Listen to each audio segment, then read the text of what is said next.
Bonjour et bienvenue. Aujourd'hui, on va plonger dans une pile de documents qui parlent d'un oiseau que, a priori, tout le monde pense connaître, le faisan de Colchide. Mhm. Et à première vue, on se dit, bon, bah, c'est un sujet sur la chasse, la faune, classique. Mais en lisant tout ça, franchement, il y a quelque chose qui cloche. Oui, il y a un grand écart qui est assez saisissant. D'un côté, on a des sources, notamment des fédérations de chasse, qui nous parlent de gestion durable, de biodiversité, de repeuplement. Oui, des mots très positifs. Exactement. Et de l'autre, eh bien, on a des études scientifiques, des rapports d'associations et même des documents très techniques d'élevage qui décrivent une réalité, disons, bien différente. C'est-à-dire, On parle de chiffres quasi industriels, de lâcher par millions d'un oiseau qui, à la base, vient d'Ali, et surtout d'un impact écologique qualifié de désastreux. c'est exactement ça le paradoxe. Comment ces deux discours peuvent coexister? Comment on peut parler de gestion de la nature en organisant des lâchers massifs d'animaux d'élevage? C'est ce qu'on va essayer de comprendre aujourd'hui. Oui, on va essayer de démonter un peu la mécanique de ce système. C'est ça, de la couveuse jusqu'au fameux plan de gestion, pour voir ce qui se cache vraiment derrière. Alors, pour commencer, juste pour qu'on saisisse bien l'échelle du phénomène, les chiffres sont vertigineux. Ah oui, On a une étude belge là sous les yeux qui estime qu'en France, on lâche entre 10 et 15 millions de faisans chaque année. chaque année, oui. C'est déjà une échelle colossale. Et encore, ce n'est rien à côté de la Grande-Bretagne. Ah bon? Eux, ils pulvérisent les records avec plus de 35 millions d'oiseaux relâchés par an. Mais le point crucial, je pense, à comprendre tout de suite, c'est que ce ne sont pas des animaux sauvages. Non, voilà, ce n'est pas comme si on les déplaçait d'une forêt à une autre. Pas du tout. La quasi-totalité vient d'élevages spécialisés. Alors, d'où ils viennent justement, ces millions d'oiseaux? C'est une vraie industrie? C'est exactement le mot. On n'est pas du tout dans la petite ferme, quoi. Une source de la WPA France, qui est une association pour la sauvegarde des galisormes, parle de, je cite, méthode d'élevage quasi industrielle. D'accord. Et c'est développé sur mesure pour les besoins de la chasse. On a même, c'est assez parlant, la grille tarifaire d'un de ces élevages. Un faisan de chasse de 20 semaines s'est vendu 13,50 €. Ah oui, c'est un produit avec un prix catalogue. C'est un produit, on est dans une véritable filière de production. Quand tu dis quasi-industriel, ça veut dire quoi concrètement? On doit imaginer des poulets en batterie? Ben, on n'en est pas très loin. Les documents techniques qu'on a sont très clairs. On parle d'incubation artificielle. Donc pas de couvaison par la mer? Non, les œufs sont dans d'immenses machines. Ensuite, les poussins sont nourris avec des aliments composés spécifiques, des granulés en fait, adaptés à chaque stade de croissance. Ce qui n'a rien à voir avec le régime d'un faisan sauvage. Rien du tout. Un faisan sauvage, ça picore des graines, des insectes, des baies. C'est varié. Et puis, il y a l'étape des volières d'accoutumance. Pour les préparer à la nature? Voilà, où on essaye de les préparer à une supposée vie dans la nature juste avant de les lâcher. C'est un peu comme un simulateur de vol avant le grand saut, hein. C'est une bonne image, oui. Sauf que les risques, eux, ne sont pas simulés. On a aussi une source vétérinaire qui est très très parlante. Qu'est-ce qu'elle dit? Elle détaille les maladies parasitaires qui sont fréquentes dans ces élevages, comme la coccidiose. C'est une maladie typique des conditions de surpopulation, de promiscuité. Qu'on ne trouve pas comme ça dans la nature. Exactement. Et bien sûr, qui dit maladie d'élevage dit traitement médicamenteux, systématique dans l'alimentation, comme pour n'importe quelle volaille de production intensive. D'accord. Ça donne une idée assez précise des conditions, effectivement. Et le but final de toute cette chaîne, c'est le lâcher pour la chasse. C'est ça. On a une source qui est assez transparente là-dessus. C'est le blog d'une association de chasseurs. Il raconte l'organisation d'une, je cite, petite matinée ludique. Mhm. Et pour garantir, je cite encore, l'efficacité, les faisans sont lâchés 1 heure. 1 heure seulement avant le début de la chasse. L'efficacité. Le mot est bien choisi. Ça illustre parfaitement ce qu'on appelle le tir sur gibier de lâcher. C'est-à-dire, C'est-à-dire que l'animal n'est pas un gibier qu'on a pisté, qu'on a mérité, si on peut dire.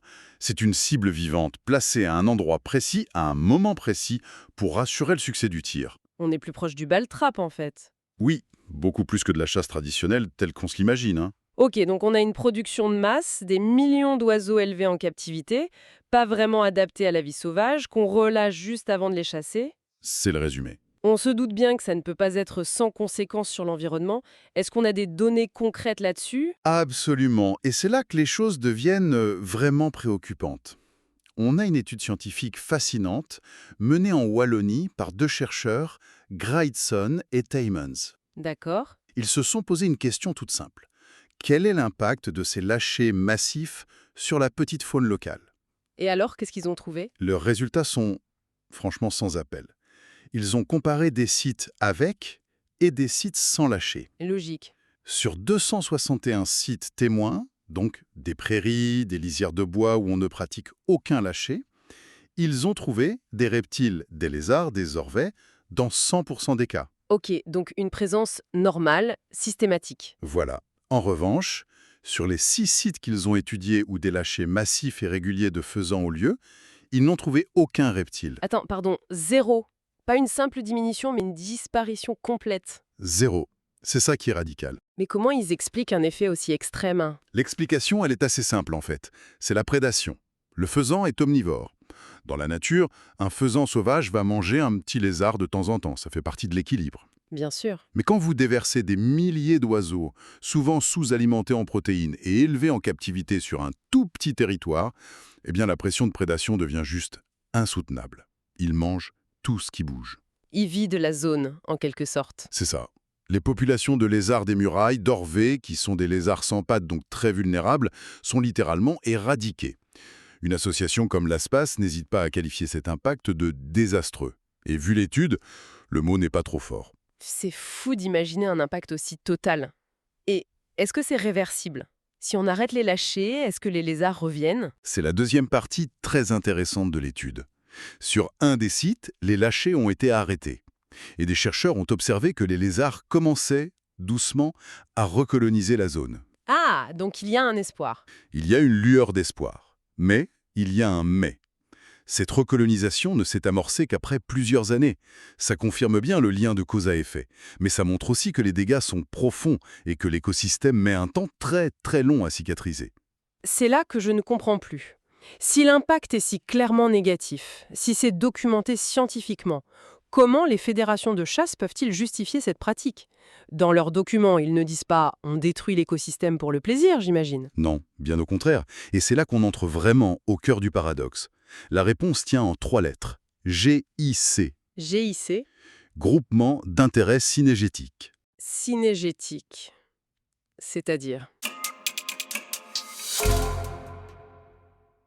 C'est juste le mot un peu chic pour dire tout ce qui touche à la chasse. En gros, ce sont des associations locales de chasseurs qui se regroupent pour gérer un territoire. D'accord. Et si on regarde les documents qui expliquent leur fonctionnement, comme les carnets synégétiques de la Fédération de Haute-Garonne, on découvre que ces GIC peuvent recevoir des subventions publiques pour, et je cite, « acheter du gibier de repeuplement issu d'élevage certifié ». Ah, donc le système est institutionnalisé. Le lâcher d'oiseaux d'élevage est présenté non pas comme un problème, mais comme un outil de gestion. Exactement. Et même subventionné. Le problème devient la solution. C'est ça. Et c'est là que ça devient presque surréaliste. Pour gérer ces populations qu'ils viennent d'introduire, ils ont inventé un système. Les ponts chauds. Des ponts chauds, comme pour la pluie. On met des ponts chauds aux faisans. C'est presque ça. Ce sont de petites dossards en plastique, de couleur vive, qu'on aggrave sur le dos des oiseaux avant de les lâcher. D'accord, mais pourquoi Un document d'une fédération de chasse explique leur rôle de façon très pragmatique. C'est un dispositif visuel permettant d'identifier les animaux à prélever ou à ne pas prélever. Ah, d'accord, c'est un système de marquage. Et comment ça marche? Le système est d'une logique implacable. Dans certains de ces GIC, la règle est formelle. Il est interdit de tirer un faisan qui ne porte pas de poncho. D'accord, donc on ne tire que ceux qui en ont un? Voilà. L'idée affichée, c'est de concentrer la pression de la chasse uniquement sur les oiseaux fraîchement lâchés, ceux avec le poncho, pour laisser une chance à d'éventuels oiseaux sauvages ou à des oiseaux de lâcher qui auraient survécu une saison, de s'installer et de se reproduire. C'est une logique assez incroyable. L'oiseau sauvage, c'est celui qui a perdu son accessoire en plastique fluo. On est presque dans une pièce de théâtre absurde, oui. Et ça marche, selon eux. Ils arrivent à créer des populations sauvages comme ça. C'est ce qu'ils affirment. Les fédérations présentent des graphiques montrant une augmentation du nombre de coqs chanteurs, c'est l'indicateur qu'ils utilisent, et ils présentent ça comme une preuve du succès de leur gestion. Ils disent en gros, grâce à nos lâchers contrôlés, la nature repart. C'est l'idée. Ok, donc si je récapitule. On élève industriellement un oiseau exotique qui, une fois lâché, éradique les reptiles locaux. Mhm. Ensuite, pour gérer cet oiseau, on lui mit un poncho de couleur vive pour savoir si on a le droit de lui tirer dessus ou pas, dans l'espoir qu'il redevienne un jour sauvage. Et tout ça, ça s'appelle de la gestion durable. C'est bien ça? C'est une excellente synthèse. Mais il manque encore une dernière pièce au puzzle de la régulation. Ah oui! Laquelle? La plus logique finalement quand on y pense. Une fois lâchés, ces faisans d'élevage, qui sont peu farouches, un peu maladroits, ce sont des proies incroyablement faciles pour les prédateurs naturels. Les renards, les rapaces. Exactement. Alors, pour protéger leur investissement, que font les gestionnaires? Ils s'attaquent aux prédateurs. Ils régulent les prédateurs. Le blog des chasseurs de Fragny, qu'on a consulté, montre sans aucun détour des photos de cache-pièges à renards installés juste à côté des volières de prélâchés. C'est c'est le monde à l'envers. On tue un prédateur local et natif, comme le renard, pour protéger un oiseau introduit et d'élevage qui lui-même menace d'autres espèces locales et natives, comme les reptiles. La boucle est bouclée. On a créé un écosystème entièrement artificiel qui doit être maintenu en fait sous perfusion constante. Alors que retenir de tout ça?